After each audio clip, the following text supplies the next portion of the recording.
Hello students, आज हम start कर रहे हैं comparison of SN1 and SN2। ठीक है, SN1 और SN2 हम ऑलरेडी पढ़ चुके हैं। ठीक है, उनके कैरेक्टरिस्टिक हम पढ़ चुके हैं, मैकेनिज्म हम देख चुके हैं और उनसे रिलेटेड जो क्वेश्चन है, ठीक है, प्रॉब्लम्स वो हम कर चुके हैं। अब दोनों में हम कंपेयर कर रहे हैं। ठीक है, कैसे हम पता लगेगा कि कोई रिएक्शन SN1 देगी या SN2 देगी। ठीक है, तो सबस्ट्रेट के कंपेरिजन में, ठीक है, सबस्ट्रेट को अगर मैं कंपेयर करूँ तो यहाँ पे मैंने लिखा CH3 लगाया, लिविंग ग्रुप L मतलब लिविंग ग्रुप, ये RCH2L 1 डिग्री मतलब जो लिविंग ग्रुप है वो 1 डिग्री पे है। लिविंग ग्रुप यहाँ पे 2 R लगे 2 डिग्री पे, और यहाँ लिविंग ग्रुप कार्बन 3 R मतलब 3 एल्काइल ग्रुप है मतलब 3 डिग्री पे।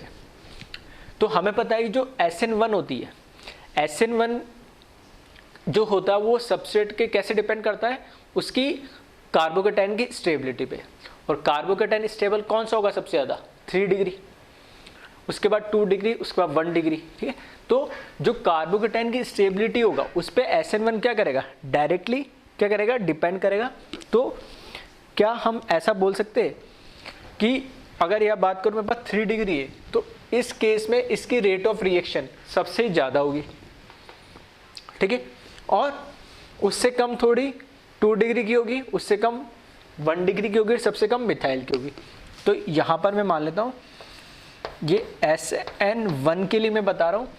तो SN1 के लिए ये रेट ऑफ रिएक्शन का मैंने एक तरीके से ग्राफ टाइप बता दिया कि यहाँ पे जो कार्बोकेटाइन बनेगा सबसे कम स्टेबल होगा, फिर ज़्यादा स्टेबल ये होगा क्योंकि इसमें कार्बोकेटाइन सबस्ट्रेट लिविंग ग्रुप जहाँ पे बनता है स्टेप 1 में, फिर 2 डिग्री, फिर 3 डिग्री। तो रेट ऑफ रिएक्शन इस तरीके से बढ़ रही है किसके लिए, SN1 के लिए। इसका उल्टा अगर सबस्ट्रेट पे कैसे SN2 डिपेंड करता है तो हमने बात करी थी स्टेरिक क्राउडिंग पे। जहां पर स्टेरिक क्राउडिंग सबसे ज़्यादा होगी, जहां पर स्टेरिक क्राउडिंग सबसे ज़्यादा होगी वहां पर SN2 सबसे कम होगी स्टेरिक क्राउडिंग की वजह से। ठीक है, तो यहां पर अगर हम देखें, तो स्टेरिक क्राउडिंग यहां पर सबसे कम होगी। तो SN2 की जो रिएक्शन होगी, SN2 की जो रिएक्शन होगी यहां पर सबसे ज्यादा होगी। ठीक है, और यहां पर SN2 की रिएक्शन सबसे कम होगी क्योंकि यहां पर सबसे ज्यादा स्टेरिक क्राउडिंग होगी इस कार्बन पे जहां पर हमारा न्यूक्लियोफाइल अटैक करेगा। तो इस तरीके से, ठीक है, ये एक पॉइंट मार्क कर देता हूं। इसका मतलब ये कि यहां पे, ठीक है,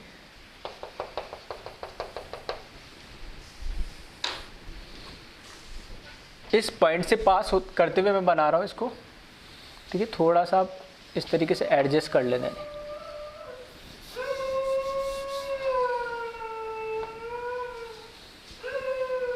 ठीक है, इसका मतलब है कि जो 2 डिग्री है, 2 डिग्री की रेट ऑफ रिएक्शन SN1 हो या SN2 हो, दोनों के केस के अंदर क्या होती है, ऑलमोस्ट सेम होती है। ठीक है, हाँ मैं ये बोल सकता हूं कि जब SN1 होगा, ठीक है, SN1 होगा तो उस केस के अंदर, ठीक है, SN1 के केस के अंदर क्या होगा, या ऐसे कंपेयर कर ले। ठीक है, CH3L है तो इस केस में SN2 की रेट ऑफ रिएक्शन ज्यादा होगी।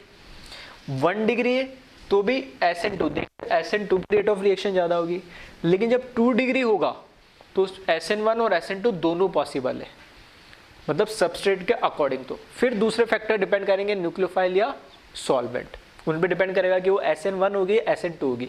लेकिन अगर 3 डिग्री है तो वो SN1 ही देगी। क्लियर है, 1 डिग्री या अकेला मिथाइल हो, ठीक है, तब तो हमेशा क्या देगा, SN2, और अगर 3 डिग्री तो हमेशा क्या देगा, SN1। 2 डिग्री के कंपैरिजन में ये दोनों दे सकता है, डिपेंड करेगा ये कि न्यूक्लियोफाइल या फिर हमारे पास सॉल्वेंट कैसा है। तो इसके नीचे नोट लिख लेना। फर्स्ट नोट तो ये लिखना है इसमें, ठीक है, स्ट्रॉन्ग न्यूक्लियोफाइल और पोलर। ठीक है, स्ट्रॉन्ग न्यूक्लियोफाइल किस में चाहिए होता है, हमें SN2 में चाहिए होता है। ठीक है, और पोलर अप्रोटिक सॉल्वेंट।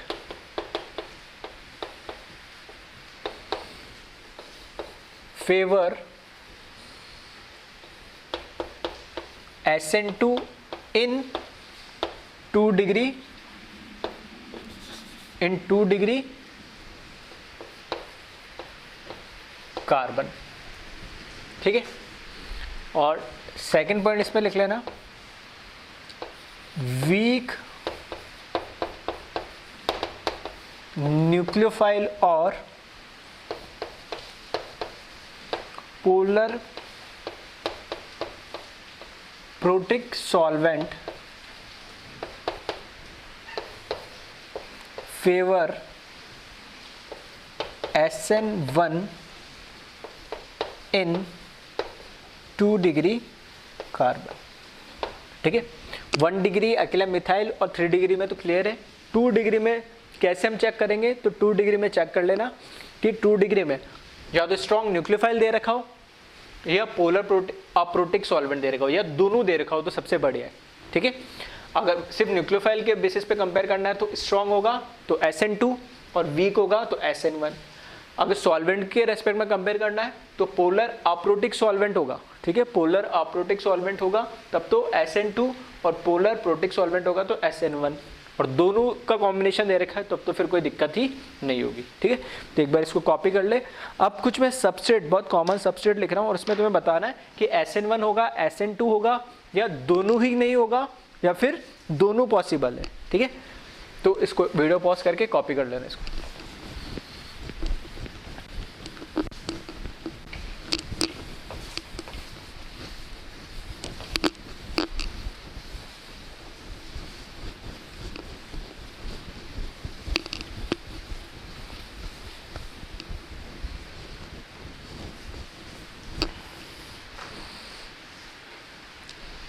यहां मैं लिख रहा हूं सबस्ट्रेट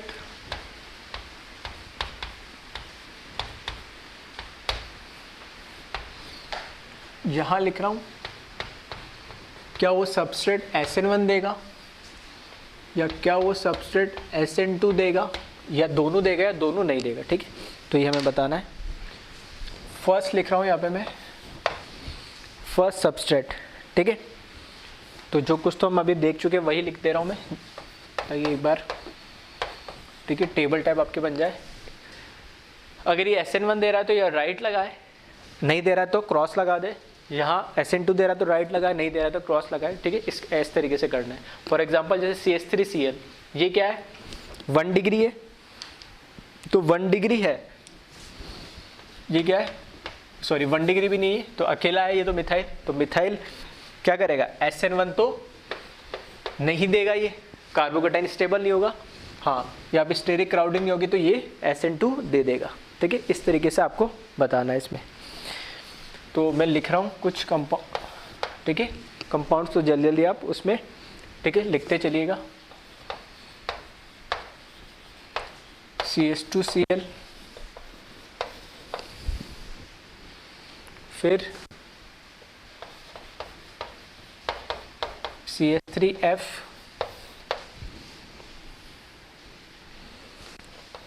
फिर CH3C, CH3Cl,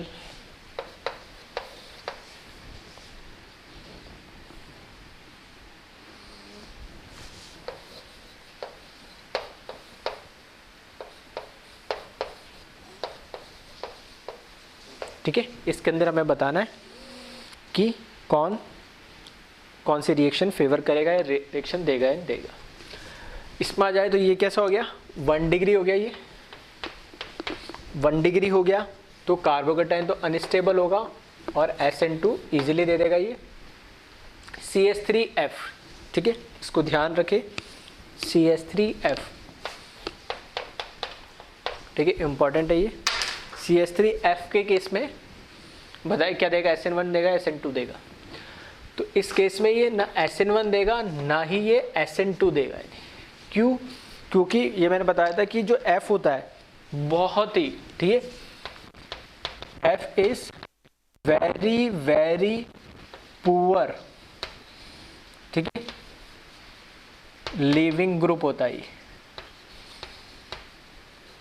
तो इस वजह से ये बॉन्ड ब्रेक ही नहीं होता है, बॉन्ड बहुत स्ट्रांग होता है CF का, ये बॉन्ड ब्रेक नहीं होगा तो ये ना तो SN1 देगा कार्बोकेटाइन बनाएगा, ना ही ये कोई ट्रांजिशन स्टेट बनाएगा, तो ये रिएक्शन देता ही नहीं है, ना SN1 देगा ना ही SN2 देता है।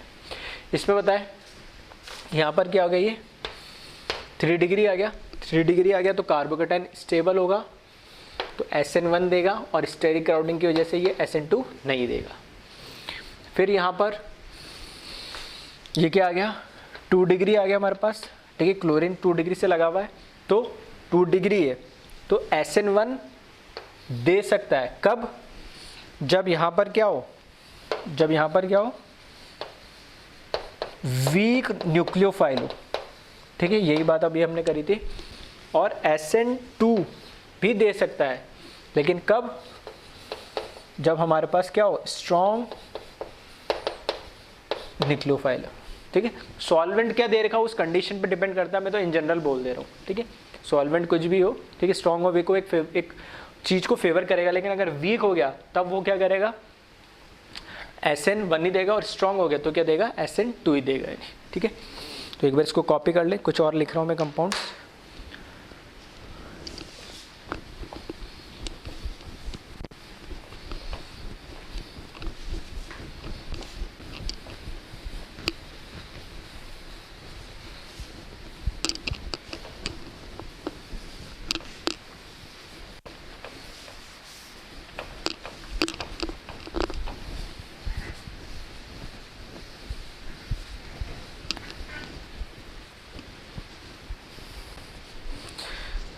नेक्स्ट देखिए,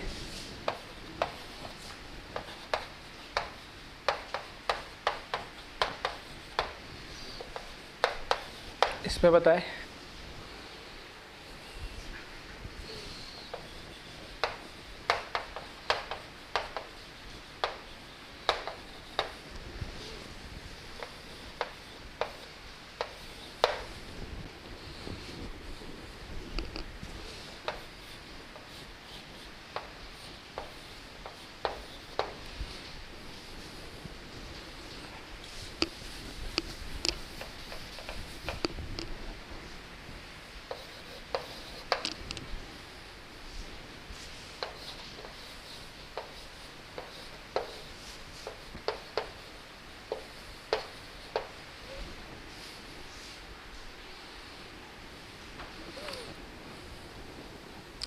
ठीक है। 6 में देखें क्या ये SN1 देगा या SN2 देगा, ठीक है। तो यहाँ ध्यान से देखोगे तो यहाँ पर, ठीक है, इसको क्या बोलते हैं, डबल बॉन्ड के बाद एक सिंगल वैलेंसी आती है, ठीक है, तो इसको क्या बोलते हैं, विनाइल, ठीक है। ये क्या होगा, ये क्या विनाइल है, और विनाइल में इधर क्या होगा, कॉन्जुगेशन होगा डबल सिंगल लोन पेयर, ठीक है। तो यहाँ पे डबल बॉन्ड कैरेक्टर आ जाएगा और डबल बॉन्ड कैरेक्टर आएगा, ठीक है। डबल बॉन्ड कैरेक्टर आने की वजह से ना तो ये SN1 देगा और ना ही ये क्या SN2 देता है, ठीक है। यहाँ पर क्या है, डबल बॉन्ड कैरेक्टर आ गया रेजोनेंस या कॉन्जुगेशन की वजह से, ठीक है। तो ना ये SN1 देता है ना ही ये SN2 देता है, बॉन्ड ब्रेक होता ही नहीं है, ठीक है। इसमें एनर्जी बहुत हाई चाहिए होती है।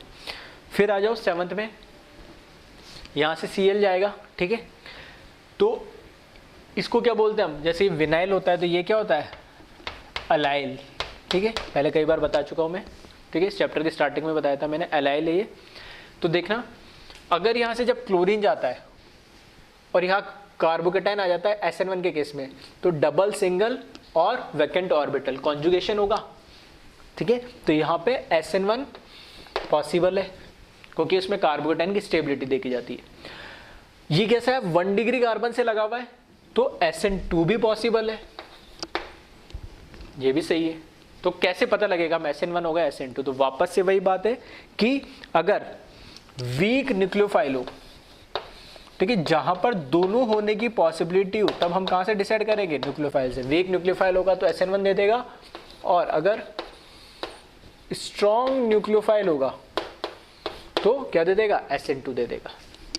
8th में देखें, 8th में फिर से यहाँ पर देखोगे तो क्लोरीन के ऊपर क्या है, 3 लोन पेयर है, लोन पेयर सिंगल, और यहाँ पर क्या है, एक तरीके से डबल बॉन्ड हो गया बेंजीन रिंग के साथ, कॉन्जुगेशन होगा यहाँ पे, ठीक है, रेजोनेंस या मैं बोल सकता हूँ कॉन्जुगेशन होगा, तो डबल बॉन्ड कैरेक्टर आ जाएगा। डबल बॉन्ड कैरेक्टर आएगा तो जैसे एलाइल के अंदर डबल बॉन्ड कैरेक्टर होने की वजह से नहीं होती रिएक्शन, स्ट्रॉन्ग बॉन्ड हो जाता है, ठीक है।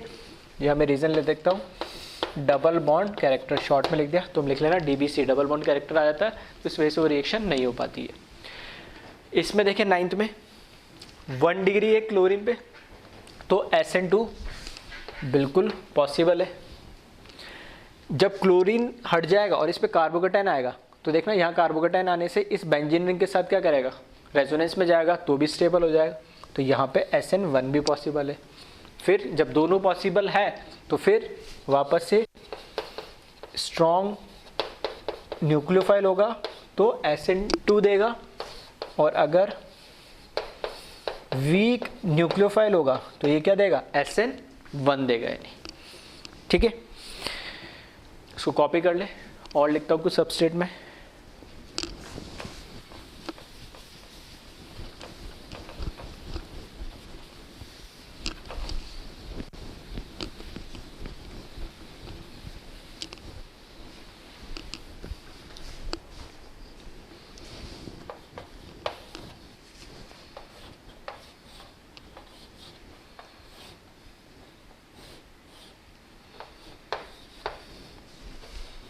इसमें बताना है आपको कौन सा SN1 या SN2 देगा ये।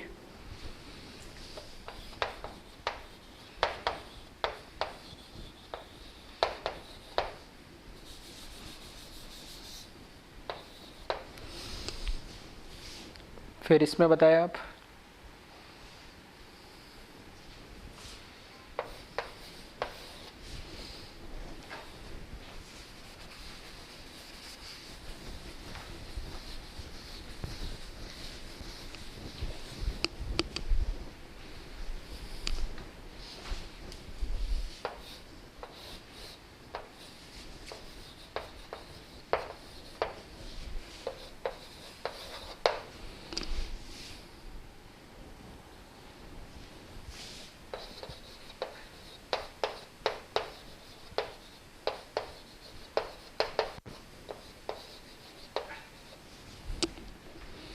ठीक है। इनमें बताना है आपको,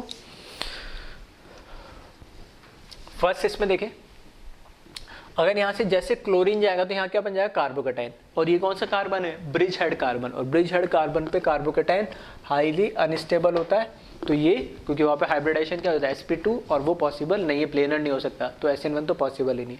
अगर ये SN2 होता है तो SN2 होने पर जब ये क्लोरीन निकलेगा तो इसके अपोजिट से जब ये, ठीक है, न्यूक्लियोफाइल आएगा तो इसका इन्वर्जन होना चाहिए, लेकिन ये बाउंडेड है तो इन्वर्जन इसका पॉसिबल ही नहीं हो पाएगा, ठीक है। तो इस केस में ना तो SN1 होगा ना ही SN2 होगा, ठीक है, इंपॉर्टेंट, इनको ध्यान रखें।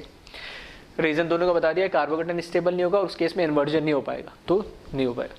इसमें देखें SN1 के लिए क्लोरीन जब जाएगा तो यहाँ क्या बनेगा, कार्बोकेटाइन, और कार्बोकेटाइन बनते ही हमें पता है यहाँ पे ऑक्सीजन पे क्या है, लोन पेयर है, इस कार्बोकेटाइन के साथ बैक बॉन्डिंग होगी, और बैक बॉन्डिंग हो जाएगी तो कार्बोकेटाइन स्टेबल होगा, तो ये पॉसिबल है। और यहाँ पे लिख देता हूँ रीजन,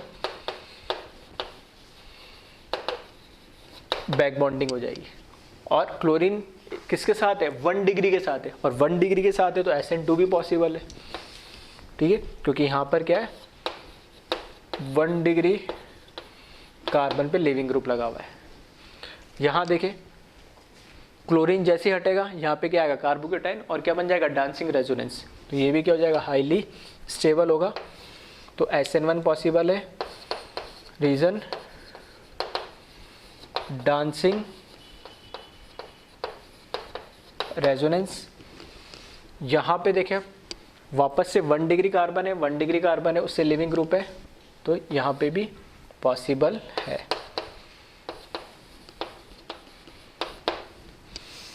इसमें देखें क्लोरीन लगा हुआ है यहाँ पे, ये जो क्लोरीन लगा हुआ है ये जिस कार्बन पे लगा हुआ है वो कैसा है, 1 डिग्री है, तो SN2 तो पॉसिबल होनी चाहिए, यानी SN2 तो होनी चाहिए, ठीक है। और जब यहाँ कार्बोकेटाइन बनेगा तो वो 1 डिग्री होगा, ठीक है, रीअरेंज होके हो सकता है 3 डिग्री, लेकिन अभी तो क्या होगा 1 डिग्री होगा। जो पहला कार्बोकेटाइन बनता है उसके अकॉर्डिंग तो 1 डिग्री तो पॉसिबल नहीं है, ठीक है। तो ऐसा बिल्कुल आप लोगों ने जिन्होंने आंसर दिया बिल्कुल सही है SN1 के लिए, लेकिन SN2 के लिए गलत है। ना ये SN1 देता है, ना ही ये क्या देता है SN2 देता है, ठीक है। तो SN1 क्यों नहीं देता वो रीज़न तो मैंने बता दिया था, ठीक है। इस ग्रुप को हम क्या बोलते हैं, नियोपेंटाइल, ठीक है, ध्यान रखना ये भी इंपॉर्टेंट है, नियोपेंटाइल। कार्बोकेटाइन स्टेबल नहीं होगा वो तो समझ में आ गया, लेकिन यहाँ पर जिस ग्रुप से ये लगा हुआ है इसके बैक साइड से जब हमारा न्यूक्लियोफाइल आएगा तो इसके साथ देखो ये पूरा, ठीक है, ये 3 डिग्री कार्बन लगा हुआ है, बहुत ही बल्कि ग्रुप लगा हुआ है। तो इतना बल्कि ग्रुप है कि वहाँ पे से न्यूक्लियोफाइल क्या अटैक कर ही नहीं पाता है। तो हाईली स्टेरिक क्राउडिंग की वजह से, ठीक है, स्टेरिक क्राउडिंग या स्टेरिक हिंड्रेंस की वजह से नियोपेंटाइल के अंदर, ठीक है, नियोपेंटाइल के अंदर हमारे पास ना SN1 देती है रिएक्शन, ना ये SN2 देता है इस तरह का कंपाउंड, ठीक है। कुछ और है 3-4 और देख ले।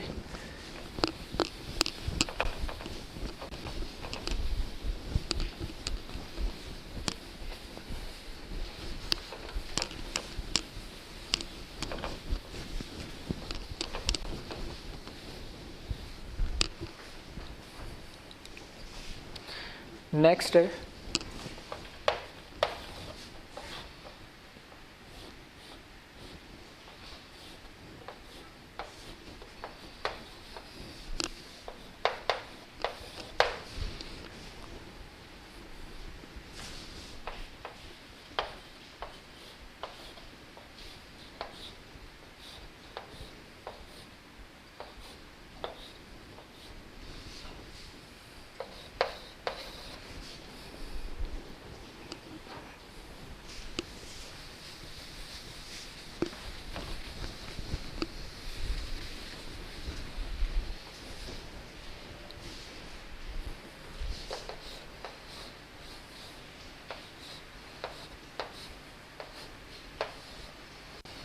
ठीक है, इनमें बताएं SN1 और SN2, ठीक है, किस में पॉसिबल है और किस में पॉसिबल नहीं है।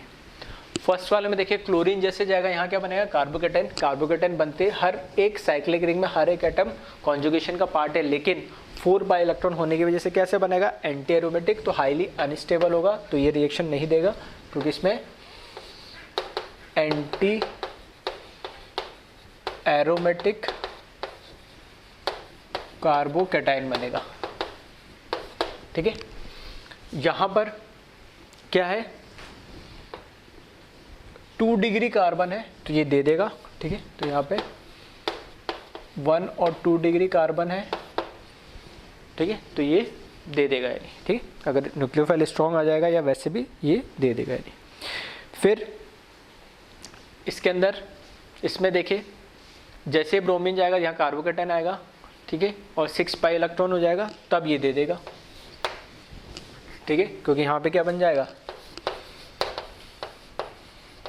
एरोमेटिक कार्बोकेटाइन बन जाएगा।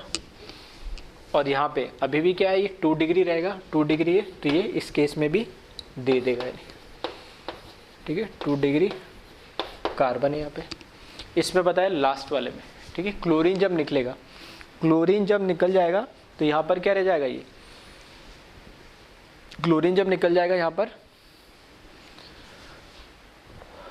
ठीक है, तो 1 डिग्री कार्बोकेटाइन बनेगा जो कि क्या होगा हाईली अनस्टेबल होगा इस केस में, ठीक है। यहाँ पर ये क्या 1 डिग्री बनेगा तो हाईली अनस्टेबल होगा,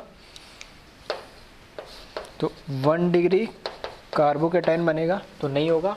और यहाँ पे इस केस के अंदर ये कार्बन 1 डिग्री है तो 1 डिग्री तो फेवरेबल होता ही है किसके लिए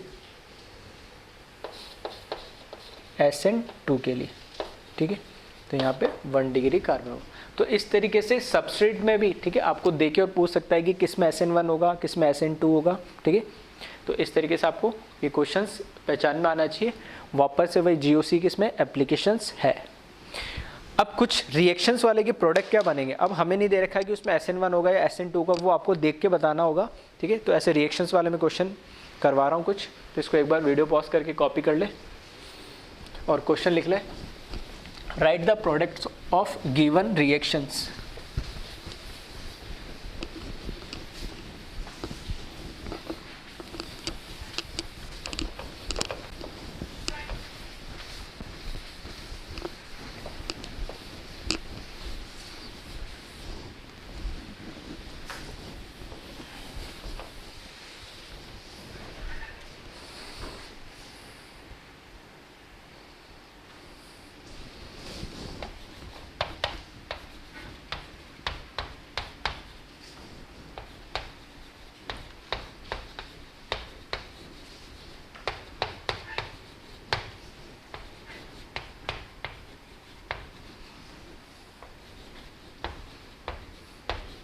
ठीक है, हमें नहीं पता इसमें से SN1 होगी या SN2 होगी, वो आपको देख के पहचानना होगा और बताना होगा प्रोडक्ट क्या बनेगा। ठीक है, फर्स्ट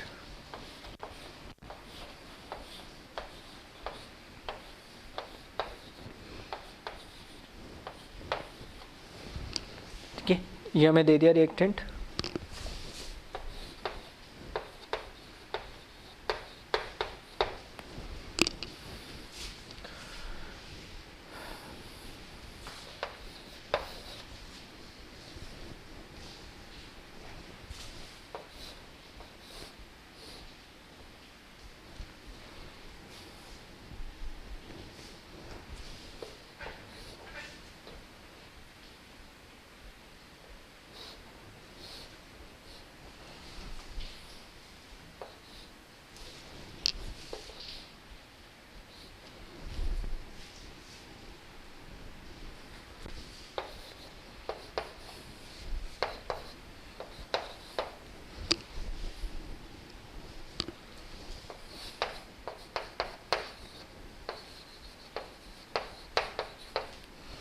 ठीक है, दोनों में हमें बताना प्रोडक्ट क्या बनेगा नहीं। तो फर्स्ट वाले में देखें, फर्स्ट वाले के अंदर देखें तो यहाँ पे हमें देखो, ये हमारे पास रिएक्टेंट है, ये क्या है सॉल्वेंट है, कोई न्यूक्लियोफाइल नहीं दे रखा, तो इसी को हम क्या मान लेंगे, न्यूक्लियोफाइल मान लेंगे। और न्यूक्लियोफाइल कैसा है ये, ठीक है, न्यूट्रल है, और न्यूट्रल न्यूक्लियोफाइल कैसा होता है, जनरली वीक होता है। तो वीक न्यूक्लियोफाइल होगा तो कैसी रिएक्शन देगा, ठीक है, वीक न्यूक्लियोफाइल कैसा देता है SN1, ठीक है, स्ट्रॉन्ग न्यूक्लियोफाइल होता है तो SN2। तो यहाँ पे ये वीक न्यूक्लियोफाइल है तो कैसे देगा, SN1 देगा, और SN1 देगा तो क्या बनाएगा, कार्बोकेटाइन बनाएगा।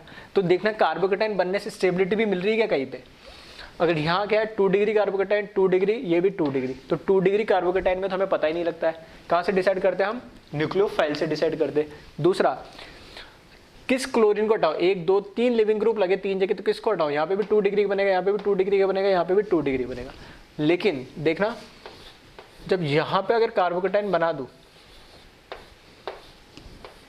ये Cl और यहाँ पे कार्बोकेटाइन बन जाए तो यहाँ पे क्या हो जाएगा, लोन पेयर, सिंगल बॉन्ड और वैकेंट ऑर्बिटल, बैक बॉन्डिंग की वजह से ये कार्बोकेटाइन हाईली स्टेबल हो जाएगा। ठीक है, तो इस वजह से ये भी कंडीशन भी क्या, कार्बोकेटाइन की स्टेबिलिटी भी किसको फेवर कर रही है, SN1 को फेवर कर रही है। ठीक है, तो इसका जो प्रोडक्ट मिलेगा हमें,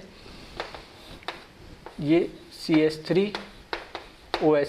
ठीक है, तो इसमें हमारे पास ये ऑक्सीजन के बाद जो लोन पेयर है इससे इस पर अटैक कर जाएगा ये, और जो फाइनल प्रोडक्ट है, ठीक है, H+ लीव करके Cl और यहाँ पे OCH3। ठीक है, H भी होगा, लेकिन जब इस पे जब अटैक करेगा ऑक्सीजन तो उस पर पॉजिटिव चार्ज आएगा, उस पॉजिटिव चार्ज को हटाने के लिए डीप्रोटोनेट होगा, यानी मतलब H+ को निकाल देगा। ठीक है, तो यहाँ पर -H+ भी लिख देता हूँ मैं। फिर यहाँ पे देखिए खास बात कि ये जो प्रोडक्ट मिला हमें, इस प्रोडक्ट में ये वाला जो कार्बन है ये कैसा हो गया, ये कैसा हो गया, कायरल सेंटर हो गया। नहीं, ठीक है, कायरल सेंटर हो गया। तो फिर हमें यहाँ पे 2 प्रोडक्ट मिलेंगे। ठीक है, 2 प्रोडक्ट मिलेंगे। ठीक है, 2 प्रोडक्ट मिलेंगे, कौन कौन से, R and S। ठीक है, इसी में एक वेज पे अगर ये और ये बॉन्ड, ठीक है, 2 चाहो तो 2 बना लेना, ये और ये बॉन्ड दोनों प्लेन में मिला देना, एक बार इसको वेज बना देना, एक बार डैश बना देना, दूसरा क्या हो जाएगा हाइड्रोजन। तो एक ग्रुप ये, एक ग्रुप ये, एक ये और एक हाइड्रोजन, चारों ग्रुप अलग है तो दो प्रोडक्ट मिलेंगे इसमें। कायरल सेंटर होने की वजह से R और S दो प्रोडक्ट मिलेंगे, ठीक है। तो यहाँ पे जो मैकेनिज्म है, ठीक है, कौन सा हुआ, SN1 हुआ। कैसे डिसाइड करा हमने, यहाँ पे क्या है, वीक न्यूक्लियोफाइल है और स्टेबल कार्बोकेटाइन बनाएंगे, ठीक है, उससे हमने डिसाइड करा है। नेक्स्ट इसमें देखिए चेयर फॉर्म में दे रखा है, यहाँ पे तो DH और यहाँ पे Cl और H, ये लिविंग ग्रुप है, ये लिविंग ग्रुप है। और इसको देखना 1 2, ये 2 डिग्री कार्बन पे ये लिविंग ग्रुप। अब 2 डिग्री पे तो फिर से यहाँ पर भी क्या था, ये 2 डिग्री पे था। तो 2 डिग्री पे हमें कैसे डिसाइड करते, न्यूक्लियोफाइल से। तो यहाँ देखिए I- अलग दे रखा है, CH3OH अलग दे रखा है। यहाँ पे देखना सिर्फ CH3OH दे रखा है। तो यहाँ पे I- क्या, एक न्यूक्लियोफाइल है और ये कैसा न्यूक्लियोफाइल है, स्ट्रॉन्ग न्यूक्लियोफाइल है, ठीक है। और CH3OH, ठीक है, CH3OH कैसा है हमारे पास, पोलर प्रोटिक सॉल्वेंट है, ठीक है, पोलर प्रोटिक सॉल्वेंट है। तो इसको, ठीक है, फेवर तो नहीं करेगा, लेकिन यहाँ पर क्या है, 2 डिग्री के साथ में हमें क्या न्यूक्लियोफाइल और दे दिया, यानी ठीक है 2 डिग्री के साथ में हमें क्या दे दिया, न्यूक्लियोफाइल और दे दिया। तो कैसा है ये न्यूक्लियोफाइल दे दिया, तो ये क्या करेगा, इसके ऊपर SN2 देगा, ठीक है। तो दोनों में कैसे कंपेयर करें, दोनों को समझ लेना। यहाँ पर जो न्यूक्लियोफाइल था वही, जो सॉल्वेंट था वही हमारा क्या न्यूक्लियोफाइल है, जबकि यहाँ पर क्या है, न्यूक्लियोफाइल अलग दे रखा और हमें क्या दे रखा है, सॉल्वेंट अलग दे रखा है, नहीं, ठीक है। अब 2 डिग्री है, स्ट्रॉन्ग न्यूक्लियोफाइल है, तो ऑब्वियस सी बात है SN2 रिएक्शन वो देगा। और SN2 अगर दे रहा है, ठीक है, SN2 अगर ये दे रहा है, तो SN2 के केस में क्या होता है, इन्वर्जन होता है। यहाँ पे क्या होता है, रेसिमाइजेशन होता है अगर कायरल है, और यहाँ पर तो क्या है, कायरल की जरूरत नहीं, इन्वर्जन वैसे ही होता है। अब इसमें इन्वर्जन कैसे शो करेंगे उसको देखना ध्यान से।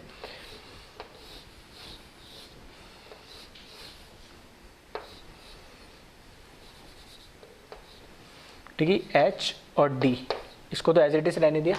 अब यहाँ पे जहाँ क्लोरीन लिखा है उसके अपोजिट साइड से अटैक करेगा हमारा न्यूक्लियोफाइल I-, तो उसको कैसे शो करेंगे, तो इन्वर्जन होगा। तो इन दो बॉन्ड को तो मैं एज इट इज रहने दे रहा हूँ।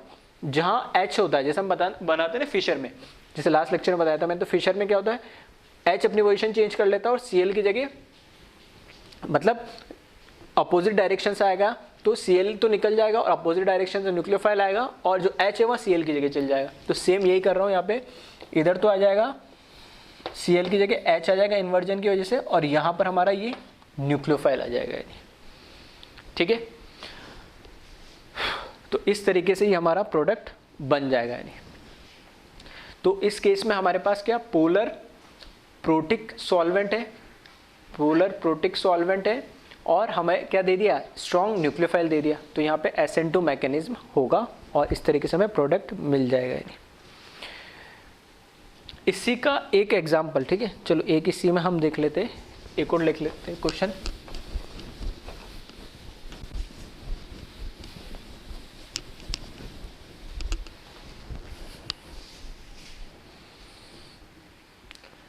ठीक है, थोड़ा सा इसमें कंफ्यूजन हो रहा होगा अगर पोलर प्रोटिक सॉल्वेंट ले रहा हूँ। इसको मैं ना ऐसा करता हूँ, सॉल्वेंट को चेंज कर देता हूँ, ठीक है, पोलर प्रोटिक ना लेके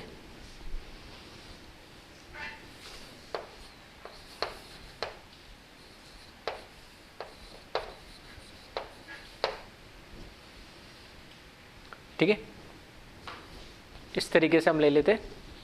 ये हमने सॉल्वेंट ले लिया, तो अब ये कैसा हो गया, पोलर अप्रोटिक हो गया, नहीं, ठीक है। अब ये SN2 को फेवर कर देगा, ठीक है।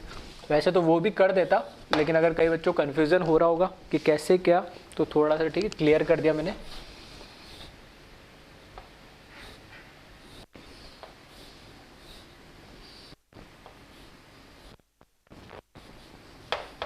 ठीक है, सेम क्वेश्चन रख देता हूँ, यहाँ पे H, यहाँ पे Cl, और सिर्फ पोलर प्रोटिक सॉल्वेंट दे दिया। वही क्या काम कर रहा है, न्यूक्लियोफाइल जैसे काम कर रहा है। तो इस केस में प्रोडक्ट क्या बनेगा वो आप बताएंगे। और थोड़ा सा इसको अच्छा करने के लिए क्वेश्चन को, इस H को हटा के मैं और CH3 लगा देता हूँ।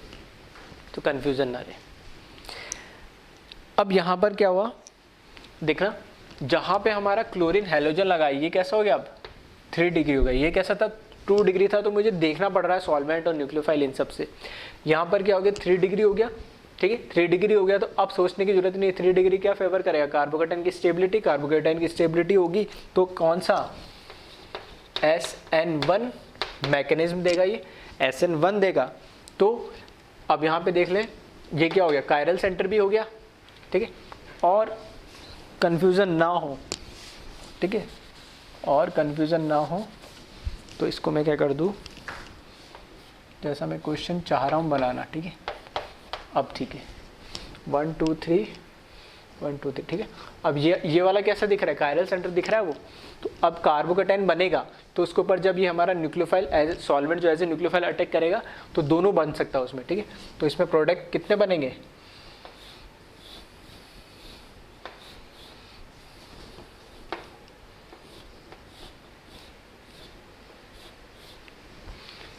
ये D और H, ये तो एज इट इज़ रखा।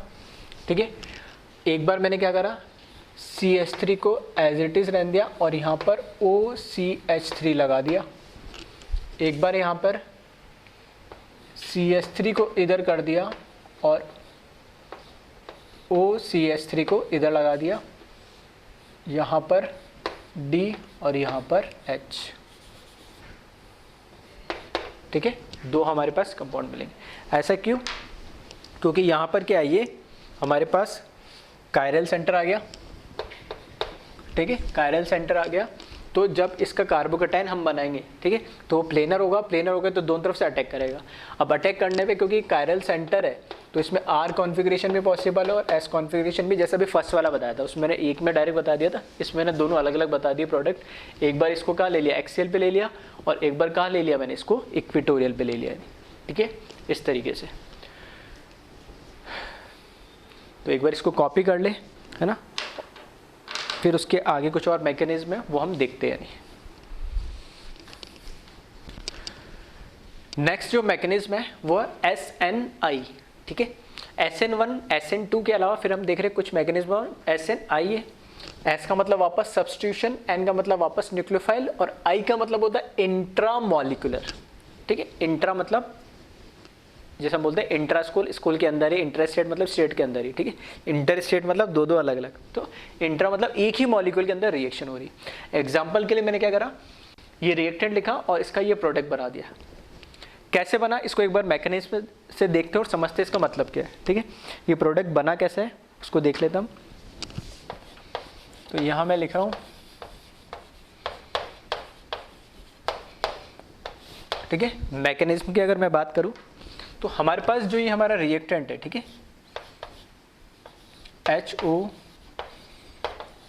CH2CH2CH2Cl। अब इसमें क्या हो रहा है, देखो OH माइनस यहाँ पर क्या है, न्यूक्लियोफाइल हमें दिख रहा है लेकिन है नहीं यहाँ पे। अब हो क्या रहा है, इंट्रा का मतलब ये कि इसमें nucleophile as well as living group दोनों सेम ही मॉलिक्यूल के अंदर खुद ब खुद प्रेजेंट होते हैं। यहाँ पे जो Cl है, जो ये Cl है, ठीक है, ये Cl क्या है, हमारा लिविंग ग्रुप है। यहाँ पे जो ये OH है ये हमारा क्या है, न्यूक्लियोफाइल है। तो जिस मॉलिक्यूल के अंदर living group as well as nucleophile खुद ब खुद दोनों एक ही मॉलिक्यूल में प्रेजेंट होते हैं, वहाँ पर हमें इंट्रामॉलिक्यूलर न्यूक्लियोफिलिक सब्स्टिट्यूशन रिएक्शन देखने को मिलती है। नहीं, ठीक है, मैं हर बार नाम ऐसे अजीब से लिख दे रहा हूँ क्योंकि जैसा लिखा होता है उसी फॉर्म में लिख रहा हूँ। बोलते कैसे इसको, जैसे SN1 को न्यूक्लियोफिलिक सब्स्टिट्यूशन रिएक्शन यूनिमॉलिकुलर, या unimolecular nucleophilic substitution, bimolecular nucleophilic substitution, intramolecular nucleophilic substitution, इस तरीके से। ठीक है, अब इस केस में क्या है, लिविंग ग्रुप और न्यूक्लियोफाइल दोनों, ठीक है, इसी ग्रुप में प्रेजेंट है। तो बाहर जो हमें दे रखा है वो भी तो न्यूक्लियोफाइल है, तो उससे क्यों नहीं अटैक कर रहा है, रीजन क्या है, ठीक है, ध्यान से सुनना। रीजन ये कि ये OH माइनस भी इस पर अटैक कर सकता है। ठीक है, OH माइनस भी इस पर अटैक कर सकता है इंट्रामॉलिकुलर, मतलब जब लिविंग ग्रुप जाए तो एज ए ये न्यूक्लियोफाइल इस पर लग जाए। ठीक है, जब लिविंग ग्रुप जाए तो एज ए न्यूक्लियोफाइल ये लग जाए, लेकिन इस केस में क्या होता है, ये इस मॉलिक्यूल के कई बार, अब इसकी कंसंट्रेशन कितनी का है, ये दोनों जब इंटरेक्ट होंगे, दोनों पास में आएंगे तब ये रिएक्शन होगी। लेकिन इंट्रामॉलिक्यूलर के केस में लिविंग ग्रुप और न्यूक्लियोफाइल दोनों एक ही मॉलिक्यूल के अंदर होने की वजह से इसको पता है अगर मैं यहाँ पर अटैक कर दूं, इसको कहीं से आने की जरूरत नहीं, ऑलरेडी इस मॉलिक्यूल के अंदर प्रेजेंट है, तो इसके पास लोन पेयर और न्यूट्रल है। क्योंकि अगर कंपेयर करूं यहाँ पे OH और OH माइनस में, ये कैसा है, न्यूट्रल न्यूक्लियोफाइल है, और ये कैसा है, चार्ज न्यूक्लियोफाइल है, नेगेटिवली चार्ज, तो ये स्ट्रॉन्ग न्यूक्लियोफाइल है, तो वैसे ये अटैक करना चाहिए। लेकिन ये मॉलिक्यूल के अंदर नहीं, बाहर है, तो कहीं से आगे अटैक करेगा, जबकि खुद ब खुद मॉलिक्यूल के पास में, तो ये जल्दी से अटैक कर लेगा। और जो भी, ठीक है, नेचर में जितनी भी इंट्रामॉलिक्यूलर रिएक्शंस होती है वो बहुत ही फास्ट होती है, ठीक है, इवन 1000 टाइम फास्ट होती है नॉर्मल रिएक्शन से इंट्रामॉलिक्यूलर रिएक्शन। ये रीजन है कि स्ट्रॉन्ग न्यूक्लियोफाइल होने के बावजूद जो इसका खुद में जो न्यूट्रल मॉलिक्यूल, जो वीक न्यूक्लियोफाइल है, ठीक है, वो अटैक कर दे रहा है। दूसरा रीजन, पहला तो होती है इंट्रामॉलिक्यूलर रिएक्शन बहुत फास्ट होती है, ठीक है। दूसरी चीज कि OH मॉलिक्यूल के अंदर ही प्रेजेंट है तो इजीली यहाँ पे रीच कर जाएगा। तीसरी चीज कि ऐसा करने पे, ठीक है, ऐसा करने पे जब ये क्या करेगा, हमारे पास जो OH माइनस है, ये OH माइनस जब यहाँ अटैक करेगा, ठीक है, और यहाँ से Cl as a living group निकल जाएगा, तो ये एक साइक्लिक कंपाउंड बनाता है। और साइक्लिक कंपाउंड की स्टेबिलिटी, ठीक है, वो भी डिपेंड करिए कितने नंबर ऑफ कार्बन एटम से बन रही है, नंबर ऑफ एटम से बन रही है। तो काउंट करना 1 2 3 4 और 5 जो कि यहाँ पे मैंने बनाया है, ठीक है। 5 मेंबर साइक्लिक रिंग होती है, वो स्टेबल होती है अच्छी खासी, ठीक है। 6 सबसे ज्यादा होते हैं, लेकिन 5 की स्टेबिलिटी भी अच्छी होती है। तो जब ये रिएक्शन होगी तो यहाँ पे देखना इस तरह का मुझे 5 मेंबर रिंग बनेगी, और इस O के ऊपर हाइड्रोजन भी लगा हुआ है, ये वाला, ठीक है। ये Cl माइनस के फॉर्म में निकल जाएगा, ठीक है। ये Cl प्लस यहाँ लिख देता हूँ मैं, Cl माइनस के फॉर्म में निकल गया ये तो, ठीक है। तो इस पे क्या चार्ज आएगा, कार्बोकेटाइन का चार्ज आएगा। ये सब इंट्रामॉलिक्यूलर में दोनों काम एक साथ होते हैं, ठीक है। SN2 टाइप लग रही होगी आपको, ठीक है, दोनों काम एक साथ होते हैं। बस इसमें क्या होता है, इसी के अंदर क्या होता है, न्यूक्लियोफाइल होता है। तो ये जैसे निकलेगा यहाँ कार्बोकेटाइन पे, ये अटैक करेगा तो उस ऑक्सीजन पे क्या आ जाएगा, पॉजिटिव चार्ज आ जाएगा, ठीक है। अब जो हमारे पास OH माइनस था, अब ये OH माइनस क्या करेगा, यहाँ से, क्योंकि ये ऑक्सीजन पे पॉजिटिव चार्ज क्या स्टेबल नहीं होता है, तो ये जो हम शेयर बॉन्ड है, ये ऑक्सीजन अपने पास, सॉरी, ये जो शेयर बॉन्ड है ऑक्सीजन अपने पास ले लेगा इस तरीके से, और H+ के फॉर्म में जो निकलेगा उसको ये OH माइनस क्या कर लेगा, ग्रैब कर लेगा, उसको पकड़ लेगा, ठीक है। तो फाइनल जो हमें मिलेगा प्रोडक्ट ये मिलेगा, और साथ में OH माइनस और H+ कंबाइन होकर क्या बना लेगा, H2O बना लेगा, ठीक है। तो ये इसका मैकेनिज्म है, और रीज़न मैंने बता दिया कि ये OH माइनस क्यों नहीं अटैक करता है, क्योंकि इंट्रामॉलिक्यूलर है और उसी में ही क्या है, nucleophile as well as living group present है, तो वो रिएक्शन बहुत ज़्यादा फास्ट होती है। ये इस तरह के रिएक्शन को हम क्या बोलते हैं, SNI, मतलब nucleophilic intramolecular nucleophilic substitution reaction, ठीक है। कुछ और 1-2 एग्जाम्पल और दिखा देता हूँ, इसको जल्दी से कॉपी कर ले।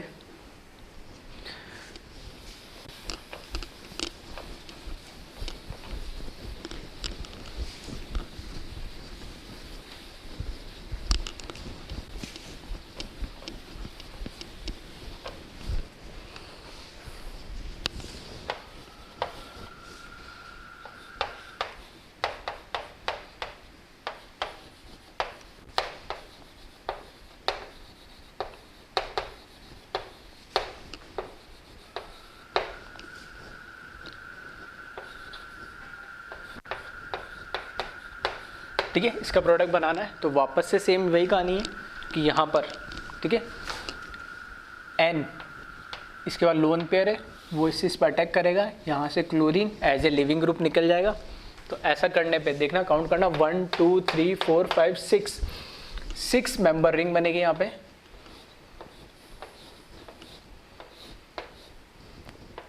और हाइड्रोजन, नाइट्रोजन के पास क्या है, 2 हाइड्रोजन लगे हुए, साथ में इस पे क्या आ जाएगा, पॉजिटिव चार्ज आएगा, ठीक है, क्योंकि अपना लोन पेयर इसने क्या करा, उस कार्बन को डोनेट कर रहा है, प्लस यहाँ से Cl माइनस निकल जाएगा। फिर यहाँ पे जो OH माइनस होगा, ठीक है, एक हाइड्रोजन को ये लीव कर देगा, उस हाइड्रोजन को ये पकड़ लेगा, और फाइनल जो हमारे पास प्रोडक्ट मिलेगा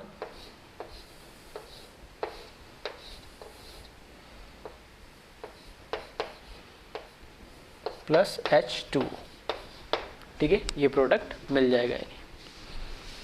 इसी तरीके से एक मैं दे रहा हूँ क्वेश्चन और, जिसे आप खुद से करिएगा।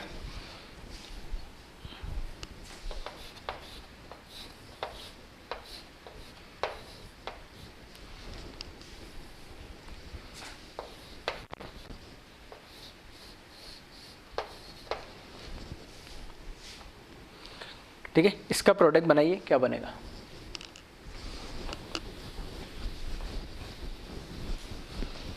तो इस केस के अंदर हमें क्या करना है, बस ये चेक करना है कि इसमें हमारे पास, ठीक है, इसमें हमारे पास न्यूक्लियोफाइल और लिविंग ग्रुप दोनों प्रेजेंट होना चाहिए, और नंबर ऑफ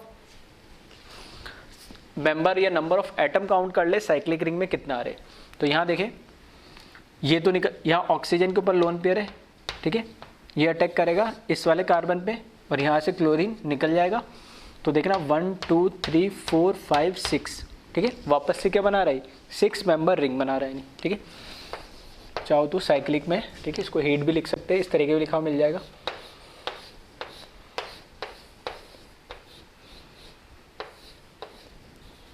और यहाँ पर क्या आ जाएगा, ये ऑक्सीजन, ऑक्सीजन के ऊपर हाइड्रोजन और इस पर प्लस चार्ज, ठीक है, साथ में यहाँ पे Cl माइनस निकल जाएगा।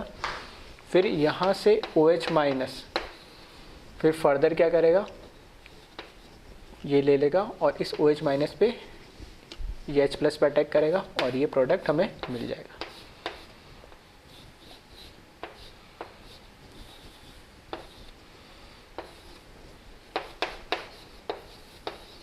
ठीक है, तो इस तरह की रिएक्शन क्या होती है, न्यूक्लियोफिलिक इंट्रामोलिकुलर रिएक्शन होती है। ठीक है, एक ही मॉलिक्यूल के अंदर क्या होता है, हमारे पास एक ही मॉलिक्यूल के अंदर, ठीक है, एक ही मॉलिक्यूल के अंदर क्या हो जाएगा, न्यूक्लियोफाइल होता है as well as living group होता है।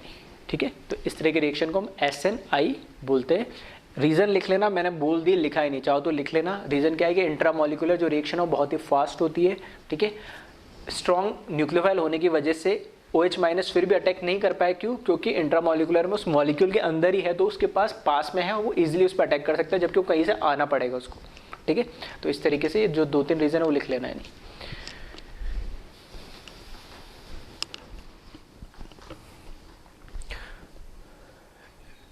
नेक्स्ट मैकेनिज्म की बात हम करें, ठीक है, SN1 और उसके ऊपर मैंने लिखा है डैश। ठीक है, SN1 डैश, SN1 हमें पता है जिसके अंदर 2 स्टेप में रिएक्शन होती है, कार्बोकेटाइन बनता है। तो SN1 डैश का मतलब क्या है, 1 का मतलब है कि इसमें भी क्या हो, तो कार्बोकेटाइन टाइप ही रिएक्शन हो रही है, मतलब SN1 टाइप ही है। डैश लगा दिया उसका मतलब ये उसमें एक डिफरेंस आ रहा प्रोडक्ट का। ठीक है, तो एग्जाम्पल से समझते हम, मैंने एक ये रिएक्टेंट लिखा HI जिसमें I माइनस हमारा न्यूक्लियोफाइल होगा, उस समय 2 प्रोडक्ट मिल रहे हैं। यानी ठीक है, तो कैसे इसको डिफ्रेंशिएट करेंगे हम नॉर्मल SN1 से, और किस तरीके से हमें पता लगेगा कि SN1 डैश है। ठीक है, कई लोग इसको बोलते नहीं, इसको SN1 ही बोलते हैं। ठीक है, लेकिन जनरली कई बुक्स में तुम्हें SN1 डैश के नाम से भी नाम मिलेगा ये। ठीक है, तो इसको देख लेते हैं डिफरेंस क्या है, तो समझते थोड़ा इसको मैकेनिज्म से। ठीक है, तो अगर इसकी मैकेनिज्म की अगर मैं बात करूं,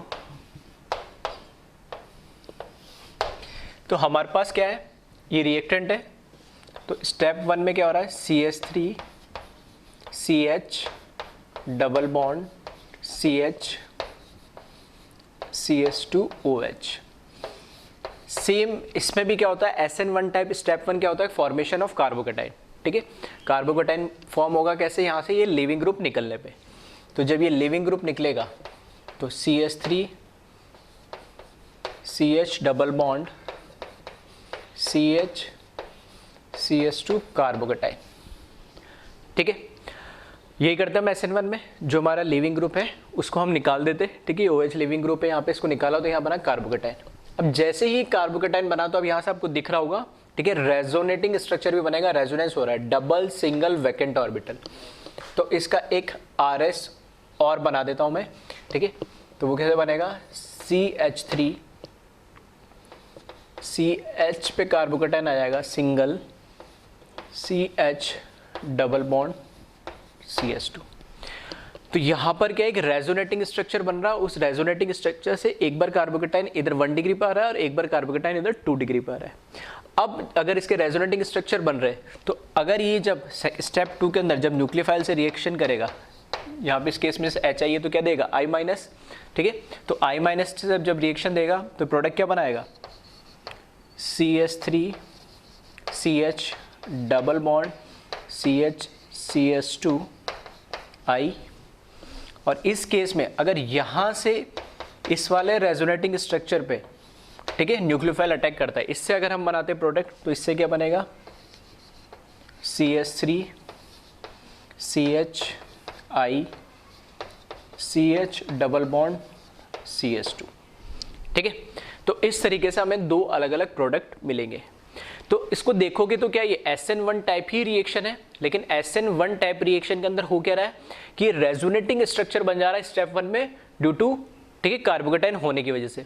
तो कार्बोकेटाइन होने की वजह से जो स्टेप 2 में न्यूक्लियोफाइल अटैक करेगा तो प्रोडक्ट भी दो क्या अलग अलग देगा। तो इसलिए ऐसे रिएक्शन को हम SN1 डैश बोलते हैं। अब जनरली इसमें कैसे बोलते हैं, इसको जो हमारा ओरिजिनल जहां पे कार्बोकेटाइन बनता है, ठीक है, जैसे SN1 में बनता है ओरिजिनल जहां कार्बोकेटाइन बनता है उसको हम बोलते हैं SN1 प्रोडक्ट। और जिसमें रेजोनेटिंग स्ट्रक्चर मतलब ओरिजिनल कार्बोकेटाइन के रेजोनेटिंग स्ट्रक्चर से हमारा जो प्रोडक्ट बनता है उसको हम जनरली बोलते हैं SN1 डैश प्रोडक्ट, ठीक है। तो दोनों में डिफरेंस समझ में आ रहा होगा। तो SN1 को जनरली, SN1 डैश को भी जनरली लोग SN1 इसलिए बोल देते हैं कोई होता क्या है कार्बोकेटाइन ही बन रहा है, लेकिन कई बुक्स में इसको भी थोड़ा सा डिफरेंशिएट कर देते हैं, तो वही मैं उसी को मैंने बताया, ठीक है। तो इसमें क्या है हमारे पास कार्बोकेटाइन बनेगा और कार्बोकेटाइन का क्या है रेजोनेटिंग स्ट्रक्चर बनेगा, और रेजोनेटिंग स्ट्रक्चर से, ठीक है, रेजोनेटिंग स्ट्रक्चर से जो हमारा प्रोडक्ट बन रहा है उसको SN1 डैश प्रोडक्ट बोलते हैं। और ओवरऑल इस मैकेनिज्म को हम क्या बोल देते हैं SN1 डैश, ठीक है। तो एक बार इसको कॉपी कर ले, एक एग्जांपल और देखते हैं इसमें।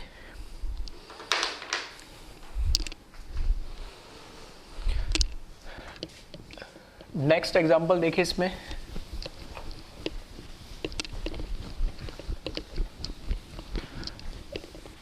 ठीक है, फिर से बोल रहा हूँ SN1 डैश एज सच आपको, ठीक है, जरूर नहीं हर जगह आपको देखने को मिलेगा। जनरली इसको क्या बोलते हैं SN1 ही बोलते हैं, लेकिन फिर भी मैंने स्पेसिफिक बता दिया, ठीक है, कि इसको SN1 डैश क्यों कहा जाता है।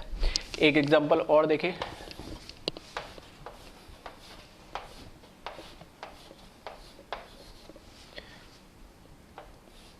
ठीक है, इस तरीके का कंपाउंड दे रखा हमें और तो इसका बनाया प्रोडक्ट बनाए, ठीक है।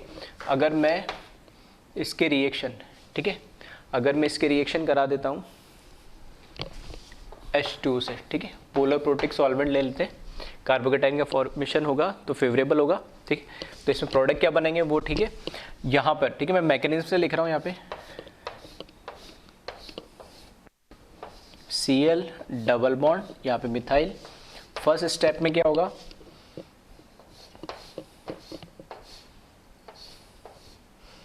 यहाँ पे बनेगा लीविंग ग्रुप है, ये डबल बॉन्ड है, इसका रेजोनेटिंग स्ट्रक्चर आप बना दो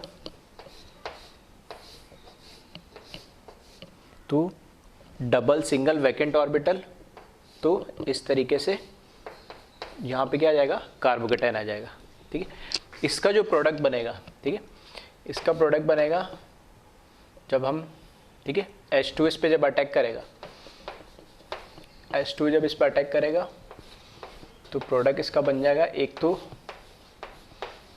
ठीक है, डायरेक्ट OH लिख रहा हूं मैं, क्यों, H2 जब इस पर अटैक करेगा कार्बोकेटाइन पे, ठीक है, तो यहाँ पे क्या बन जाएगा H2 प्लस, O पे जो प्लस है उसको हटाने के लिए H को, एक H को डी प्रोटोनेट करेगा, H निकालेगा तो OH बच जाएगा, ठीक है। इसी तरीके से यहाँ से, ठीक है, यहाँ से जब रिएक्शन कराओगे तो ये डबल बॉन्ड, ये मिथाइल ग्रुप और यहाँ पे OH, ठीक है। तो यहाँ पे चाहो तो लिख सकते हो ये क्या है, ये हमारा SN1 प्रोडक्ट है और ये SN1 डैश टाइप प्रोडक्ट है, ठीक है। इस तरीके से हम डिफरेंशिएट कर सकते हैं। तो एक बार इसको कॉपी कर लें।